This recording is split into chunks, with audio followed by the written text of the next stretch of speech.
All right, today I have Ari Brouwer on the podcast. He's a PhD student at the University of Wisconsin-Madison studying human development and family studies. Thanks for coming on, Ari. Yeah, thanks, Julian, for having me. Yeah. So, can you tell me a little bit about like what you study and like your research interests and stuff like that? Sure. I explain as my research is focuses on the intersection of psychedelics, psychosis, and spiritual experience. So I'm really interested in how those three things relate to each other.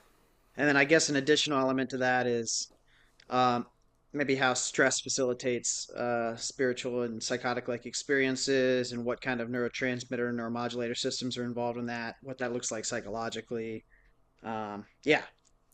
Yeah. So, why are you in the Department of Development and Family Studies, and not like psychology or neurobiology or whatever like that? Very good question. It really just is because the person I reached out to at UW-Madison, Chuck Raison, my mentor, was in this department originally. Okay. So in human development and family studies.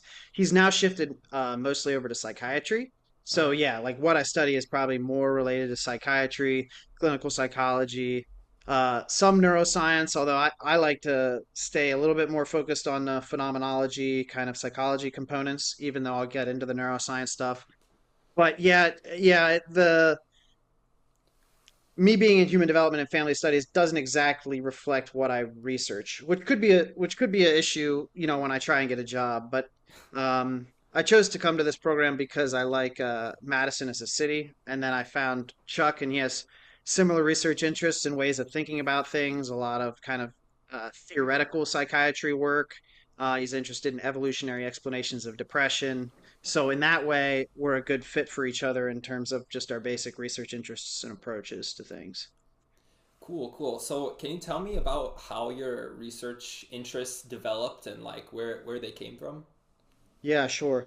So, um, when I first went to college, which was a while ago now, maybe I guess I started in 2009 undergrad. I was interested in psychedelics. I was interested in spirituality, spiritual experiences, and religious experiences. So, very much not even aware of neuroscience or clinical psychology, or not thinking I would get into those things. Um, but then just being interested in those things, and in my personal life observing people having psychotic experiences, some of them related to drugs, and then those experiences had so many spiritual elements, and they seemed to be related to drug use. And so I was interested, is there a relationship here? What is that relationship? I started taking neuroscience courses, some psychology courses, and then I became in. I say, okay, there's clearly, to me, it seems like there's this relationship between certain psychotic like experiences, delusions of the apocalypse coming, or delusions of grandeur in which a person thinks they might be Jesus Christ or the Messiah. And they seem so similar to some spiritual and religious experiences people are reporting. I became interested in that. It seemed to me at the time that there wasn't a lot of recognition of that overlap. And that's probably part of the reason that I didn't go a more conventional psychology route straight out of college, is um, it kind of bringing up those questions of, is there an overlap between spirituality and psychosis, and how do we explain that overlap if there is? Yeah.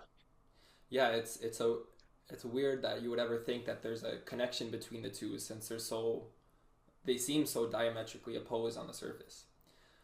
Um, Right. yes. And Go ahead. oh, go ahead.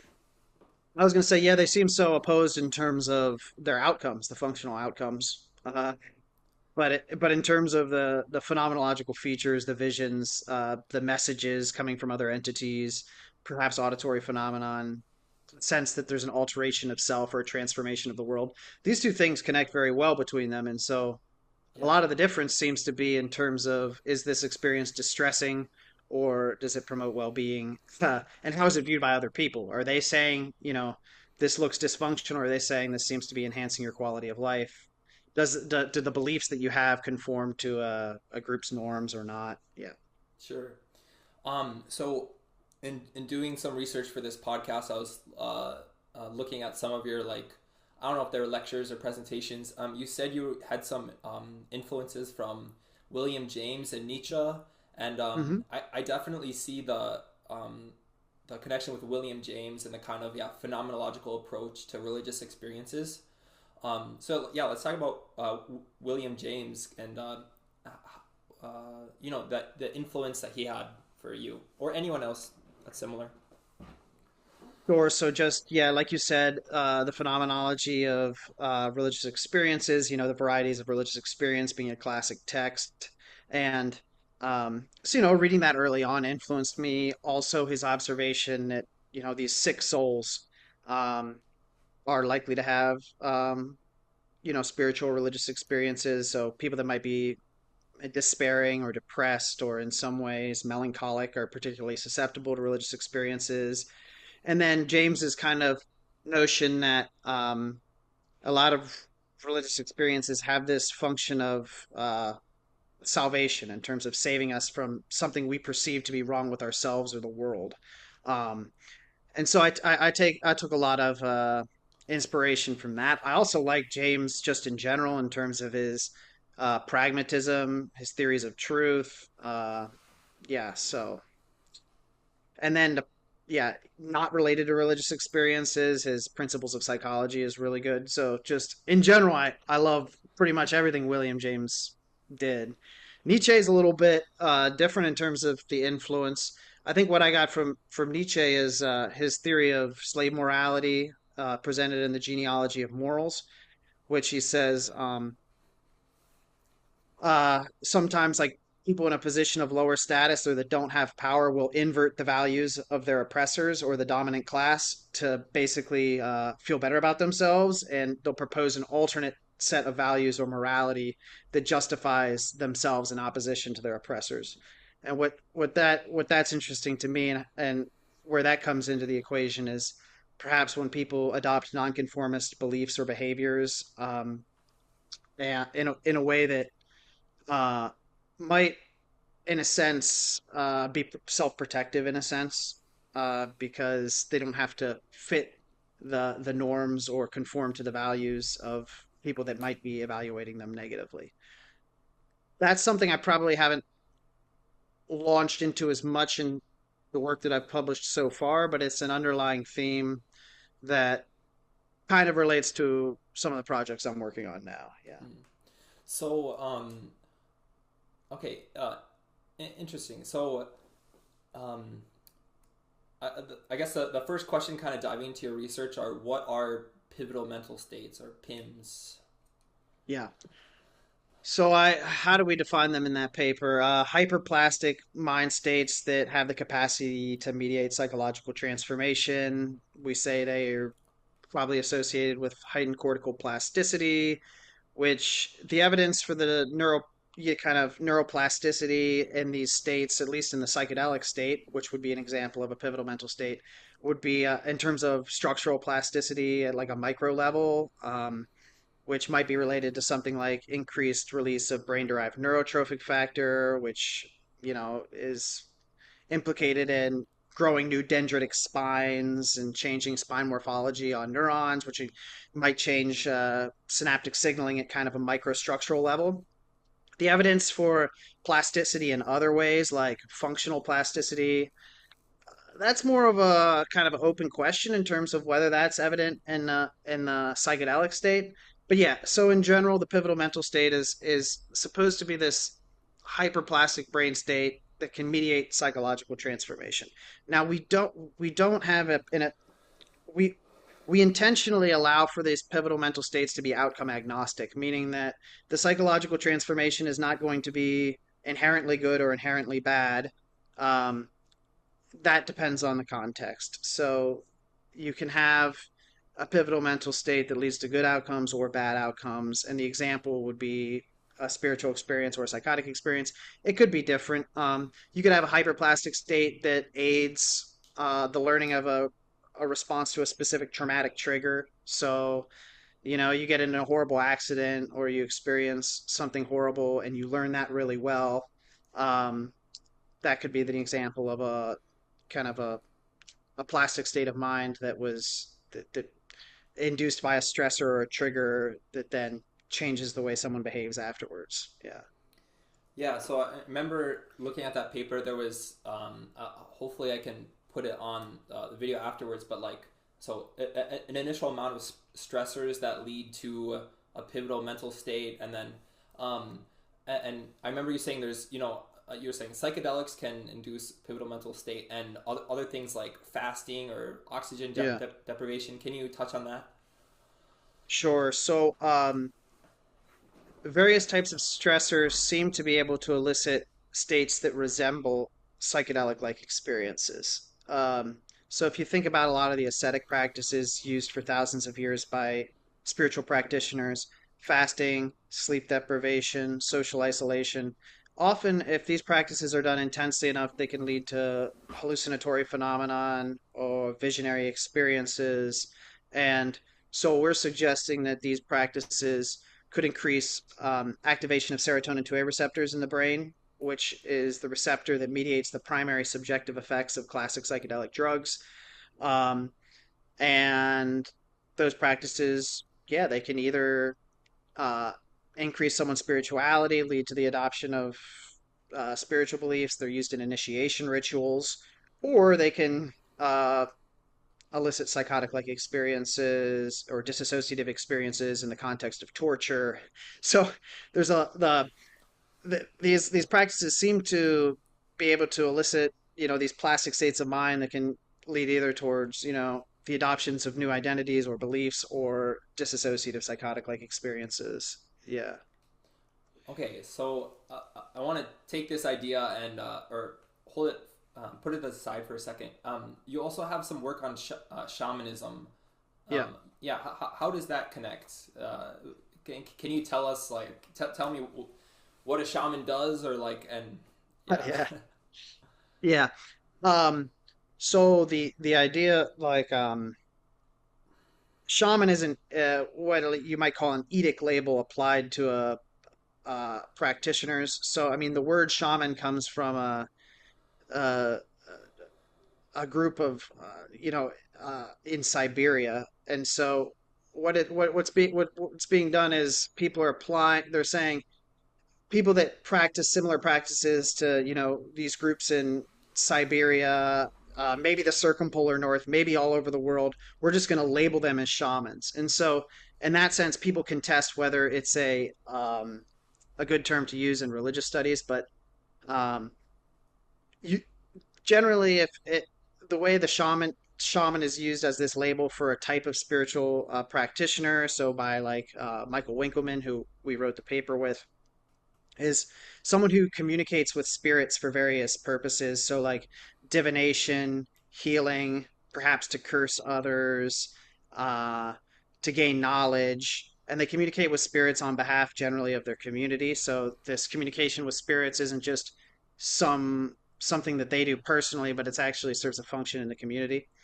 And in many cultures, one of the ways that uh, people identify who could potentially become shamans is whether they suffer an adolescent illness. It can be called shamanic sickness or shamanic illness. And this usually happens around like adolescence time, where a person might begin experiencing voices or visions, so hallucinatory phenomenon. They might have extreme mood swings. They might stay up all night. They might wander around in the woods, perhaps naked. So, and these symptoms of shamanic sickness look a lot like symptoms of an incipient psychotic or disorder. Some A couple groups of scholars interpret these signs differently. Some say this looks like schizophrenia. Others say this looks like bipolar, like a manic type symptoms. In our piece, we just associated with psychosis, realizing that psychosis is a feature of schizophrenia and bipolar disorder. But what's interesting about shamanism is that shamans typically, if they accept the call to become a shaman and then engage in shamanic training, which doesn't shamanic training isn't really like a set of practices like we would think of it. It's they learn how to deal with the spirits basically, and they accept the role that they're a shaman. And what's interesting is that for people that works out for, they don't seem to suffer the same form of like deterioration we would associate with a psychotic disorder.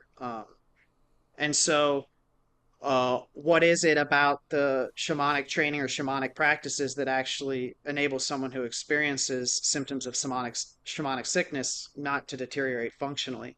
And it could just be, learning to develop control over altered states of consciousness, maybe developing alliances with spirits, so benevolent relationships with benevolent spirits and helping spirits to aid you in uh, dealing with negative spirits or and you also another component we point to is you learn to induce altered states of consciousness ritualistically. Um, so, through fasting or something like psychoactive plant use or something like rituals, you're able to choose the context in which you enter these altered states of consciousness versus just being at the whims of whenever a hallucination might occur in the context of everyday life. Now, this isn't to say that all shamans would be considered normal by the communities that they reside in. I mean, sometimes they're still kind of living on the outskirts, and but there's this other component where the role of shaman being socially accepted might also and viewed as valuable might also be protective in the sense that now these unusual experiences you have are not just a sign of psychopathology. They're a sign of actually a useful ability that other people can benefit from. And so yeah, that's an example where context and having this idea of there's this role for a shaman might actually influence the effects or outcomes of these types of experiences in early adolescence. Yeah. Mhm. So having like a socially determined role for a shaman, are you saying it has some sort of association with like the protective qualities against psychosis or something? Yeah, we say that's possibility. Also, yeah. I mean, we are saying that, and we're saying that the part of the shamanic training seems to be the shaman learning how to deal with their own states of mind as opposed so there's a self-healing component to shamanism as well as a healing others. Yeah. And this is possible that this extends um to other religious traditions and practices too, like, you know, although maybe not explicitly stated as such, is are some people going to a monastery or becoming a monk to deal with their own psychological difficulties, and does it help? I imagine in some cases yes.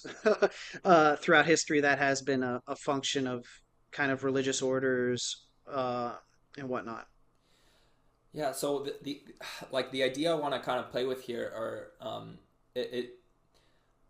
kind of taking a parallel of shamanism to like modern Western culture and kind of like leveraging PIMS or pivotal mental states to an advantage. So like I don't know if I'm going through a particularly stressful period of life where I have all of these um, stressors and possible almost like latent insights um, that could occur, and trying to induce a pivotal mental state in order to um, and in the same way, like correct me if I'm wrong, that shamans people go to shamans and they discuss with them like the issues going on in the community, and then the shaman will like either discuss with the spirits or whatever it is about those insights. Does that sound like shamanism or?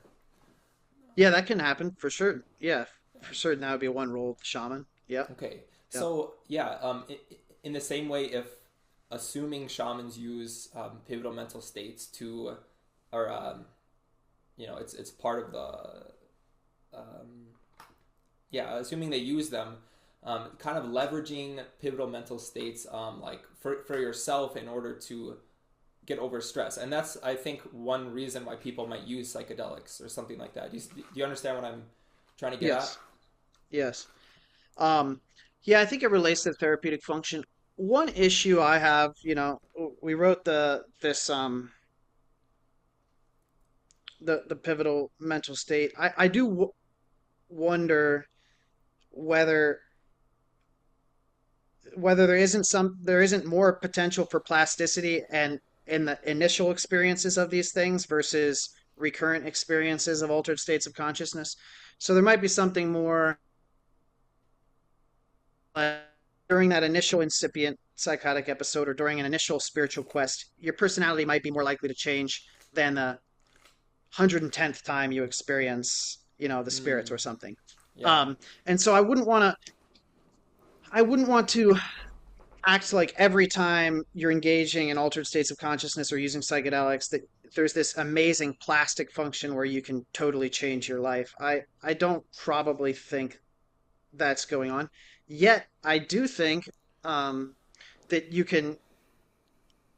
can basically create windows of when to deal with stressors and try and get insights into your problems. Uh, and being able to induce those types of cathartic experiences or insightful experiences when you want to induce them versus just getting really stressed out when it's not convenient and having a meltdown, that's Yeah. probably useful. So like instead of just letting the stress build up and having a breakdown when you can't take it anymore, if you just say, oh no, on this day of the week, I'm going to set some time aside and I'm going to, you know, try and induce a spiritual experience or a cathartic experience or an emotionally meaningful experience with psychedelics or fasting or whatever kind of ritual you want to try and induce the state with. What's useful about that is that you're able to curate the context that you're having the experience in, and you're inducing it with a sense of control. And we know that having a feeling of control over stress makes it less distressing, right? So you can induce if you choose to induce a stress response, it doesn't have the same aversive quality as when you have no control over the stressor. Um, so I think that's very useful, and I think that's partially what a shaman or anyone engaging in ascetic practices is doing is that they're able to choose where and when to induce the stress response, what kind of intentions they have going into it.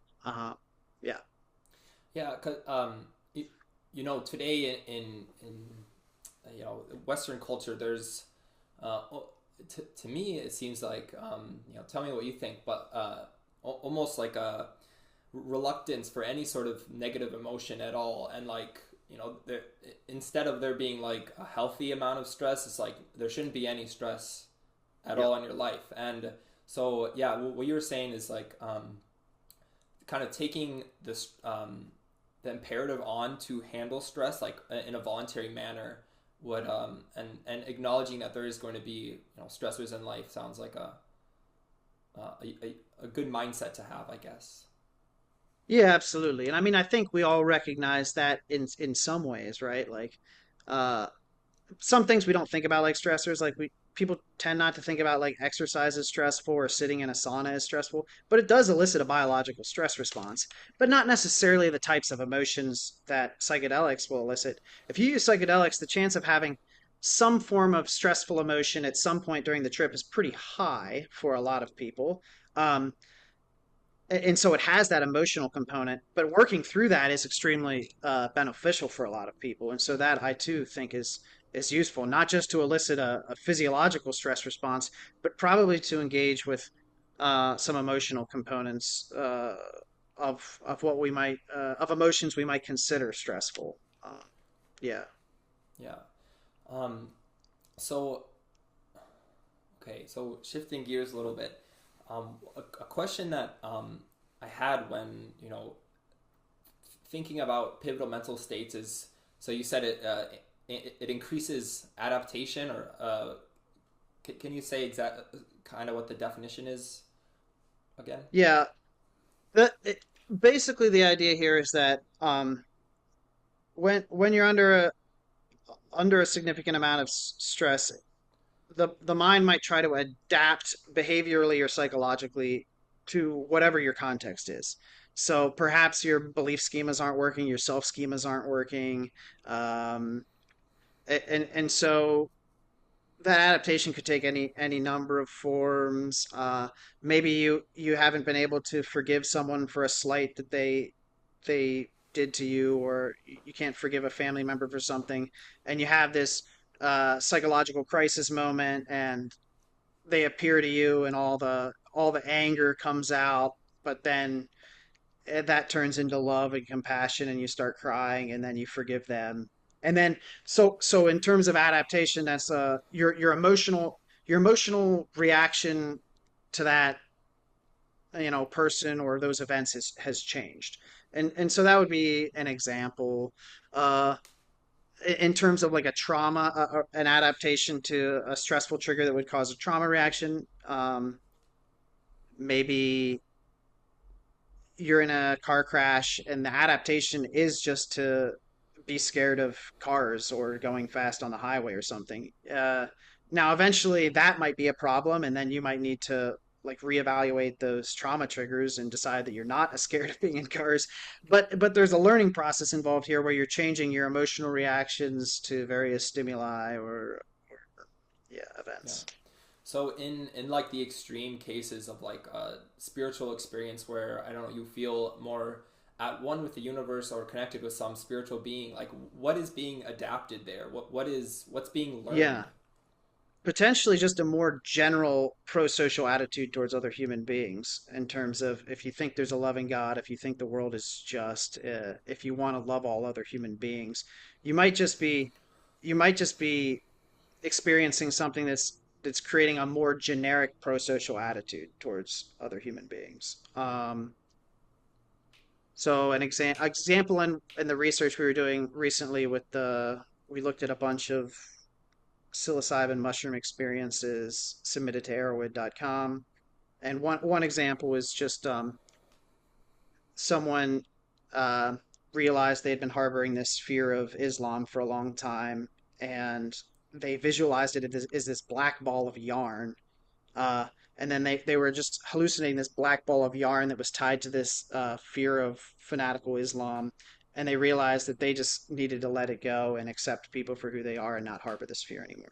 So that's like an example of you kind of have an object or a symbolic representation of fear that comes up to the forefront of consciousness, but then somehow in that psychedelic state, your your your emotional engagement with that object changes in a way that may be adaptive, but it doesn't have to. I mean, it could be the alternative would be that it's maladaptive. You develop a newfound fear of some object that actually is maladaptive. So it could be adaptive, it could be maladaptive. Yeah. Yeah.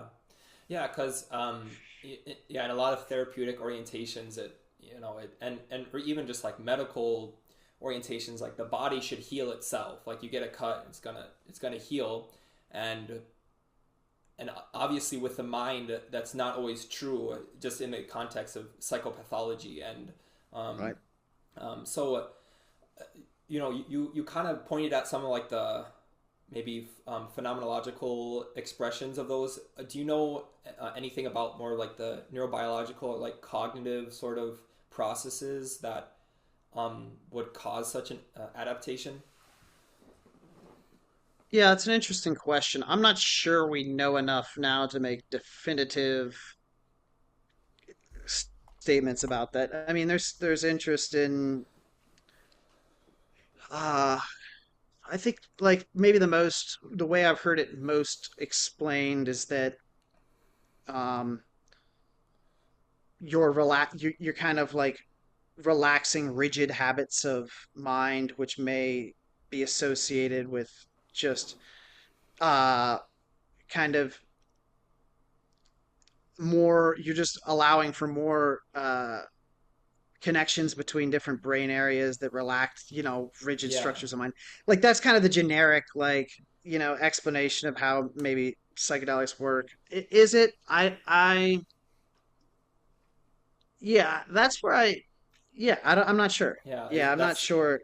it sounds like there's some gaps that need to be filled. That definitely sounds Yeah, right for yeah, like different areas of the brain starting to communicate with each other. But like, is it the religious part connecting with your whatever part? Like, yeah, and I mean, you can look at it. You can look at it systems level. You could look at what's happening with upregulation, downregulation of various receptor types.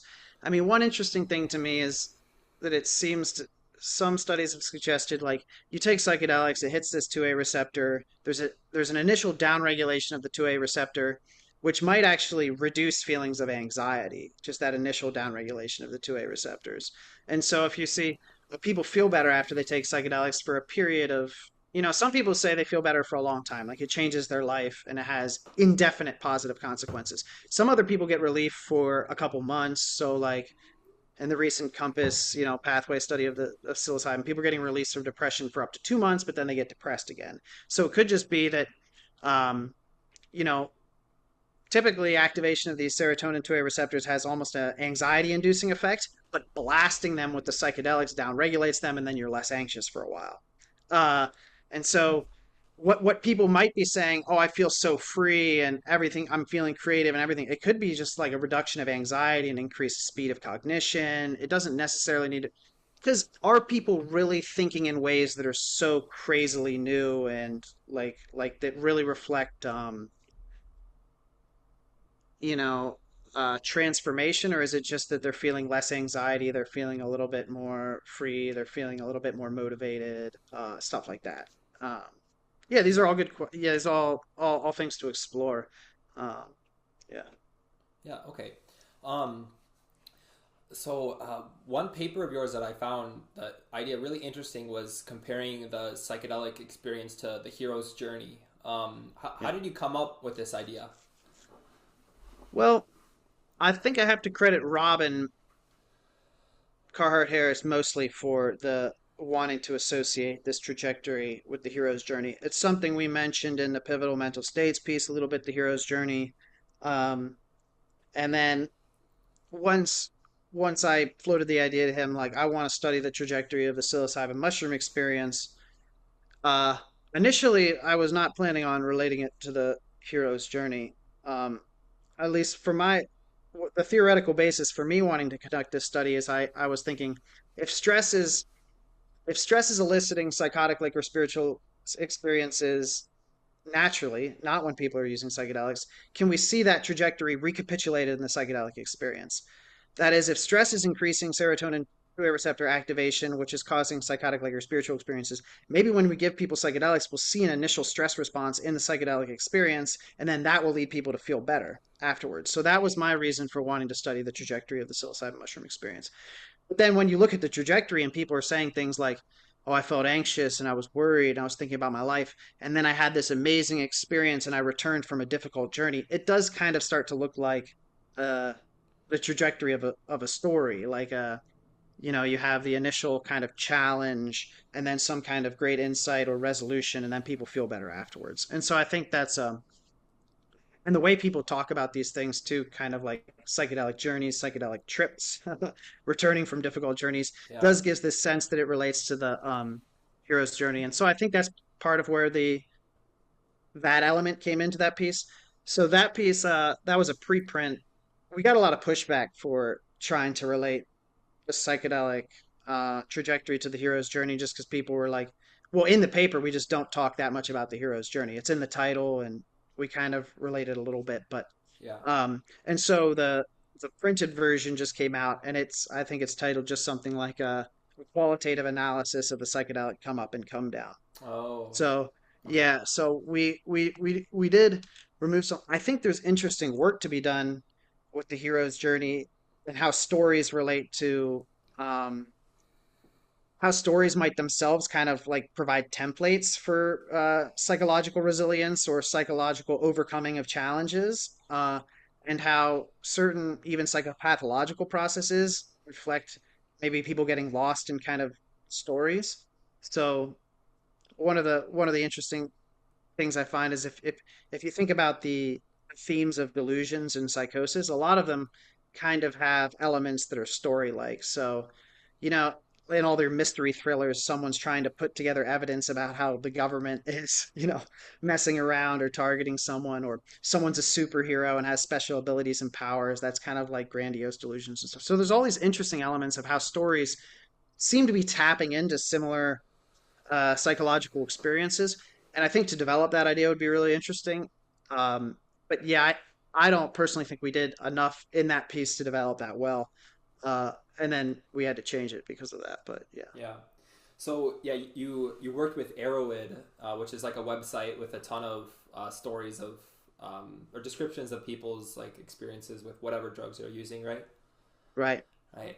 And so obviously, what a lot of people say about psychedelics is like, you can't describe, like it's so hard to put their experience in words.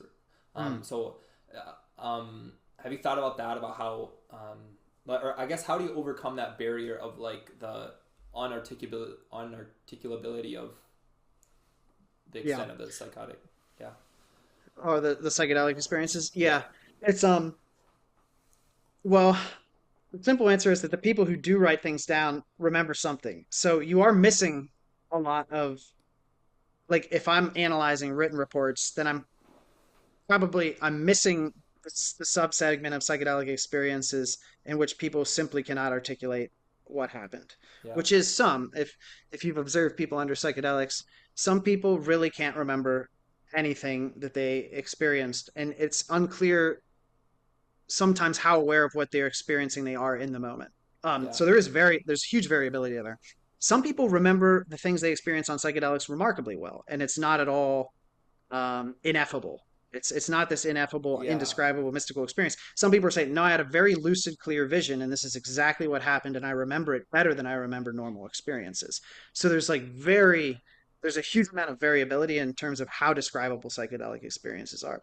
Sometimes they're extremely describable and memorable, and people can remember them very lucidly, like Okay. years and years later. So Hmm. yeah, the I think yeah, I'm not sure how much the indescribability thing overlaps with people thinking that psychedelics really are related to like mystical experiences, which have been often referred to as ineffable or impossible to describe.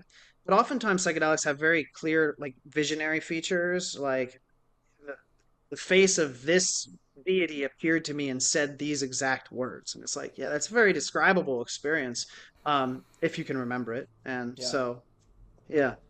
Well, yeah, I've heard, the stories of the machine elves or whatever, and how people are like, okay, you said that or people say that they see these elves or whatever, but does that actually mean that they exist? Or related to the paper you were talking about, I think Carhart Harris recently released a paper looking at like the neuroscience of Jungian archetypes. And Oh yeah. yeah. So yeah, how do we go about researching these very nebulous, symbolic ideas on, like, yeah, a scientific level? Yeah, that's an interesting question. And um well, I mean, yeah, in terms of I mean, I guess you just go about studying them, you go about classifying them. What types do we see over and over again? Is there what's relatable across experiences? What appears to be a cultural interpretation of a similar type of psychological experience? Because it seems to me like a lot of the existence of entities that people point to, whether they're aliens or DMT elves or ghosts or deities or gods or spirits or what what what seems to be the common core is that there's an entity that you're experiencing that people don't normally experience in everyday life, and it seems that these entities often act in the same way and do the same things regardless of like the cultural ascription applied to them. So, for example, in shamanism, it would be common in a lot of cultures for shamans to dissect people and do medical experience and like put crystals into their body. These are spirits because they didn't have an idea about aliens. And now aliens do similar things when they abduct people, medical examinations, and they put devices into people's bodies. And so that seems pretty similar to me. You have like entities probing your consciousness, maybe messing with your body. You think of them culturally as very different things, but maybe this is a similar experience. Yeah. Yeah. Yeah. It makes me think, since in the U.S., we don't have shamans, and so kind of the question is, I think, like Jung kind of identified this trend of just like the decreasing amount of kind of symbolism and yeah, I guess access for spirituality, or more like animism in terms of the shamanics. But um, yeah, okay. Um, I guess the main question that's been on my mind in relation to your research and psychedelics in general is like we have evidence for such a well, yeah, for such a good tool, at least in terms of therapeutic uses for psilocybin for depression or whatever, Hmm. MDMA for PTSD. But uh, according to your experience, your research, what's the best estimation of why you get such radically divergent outcomes in terms of these spiritual experiences or psychotic ones? Yeah. Well, in a recent paper that I wrote called it's called Psychotomimetic Compensation and Sensitization. I kind of view it as an update on the pivotal mental states paper because I deal with more neurotransmitter systems, not just the serotonin 2A receptor. And I point out, and some other people have done this too, that it seems like everything that's an antidepressant is potentially a propsychotic. So you seemed like everything that really has strong antidepressant effects, especially short term, can elicit a switch to mania or psychosis in certain individuals. So we're talking classic psychedelics, dissociative anesthetics like ketamine, uh, sleep deprivation. It relieves depression in a lot of people, but it can also trigger a mania or psychosis. When we're talking about certain novel treatments for bipolar disorder, schizophrenia that are be trying now, so a ketogenic diet. A lot of people are interested in like ketogenic diet, which is where you're just eating fat, so your body starts burning fat. That can induce a manic switch in some people early on if they're not careful about it, and so can fasting. So it seems like all these things that can relieve symptoms of depression can facilitate a switch into mania or psychosis.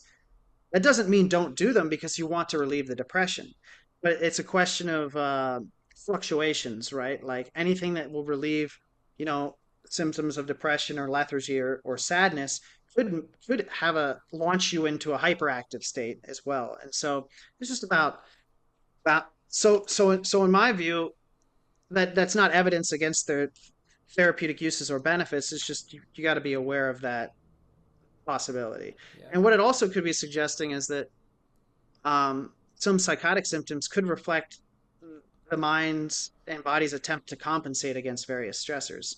So if you're having, metabolic dysfunction or anxiety or panic or depression or despair, partially these psychotic symptoms might reflect the mind or body trying to compensate against these issues. It's not functional in a lot of cases. It doesn't lead to good outcomes, but that might inform our understanding of the etiology of psychosis and things like that. Yeah. Mm. And so, in terms of like risk factors, obviously people pointed to a history of like bipolar or schizophrenia. Hmm. And do we see like adverse psychological events in people without those histories? And I guess what do you know of the risk factors Yeah. of I mean, I schizophrenia? don't think we have.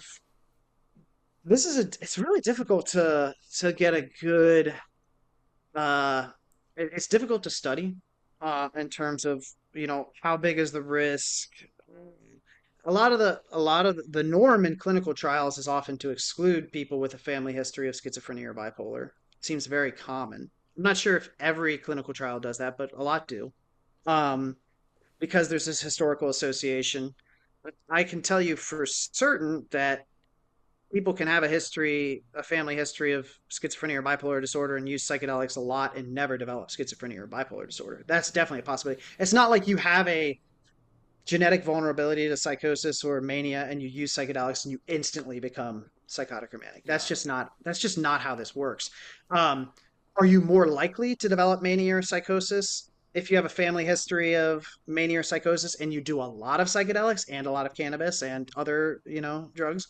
Maybe that could, but it would probably be recurrent drug use on top of a genetic predisposition, on top of other environmental predispositions, like maybe you don't have a job or maybe other Yeah. difficulties in life. And so but then it becomes an issue of, okay, well, what's the risk, because you seem to have all these interacting risk factors.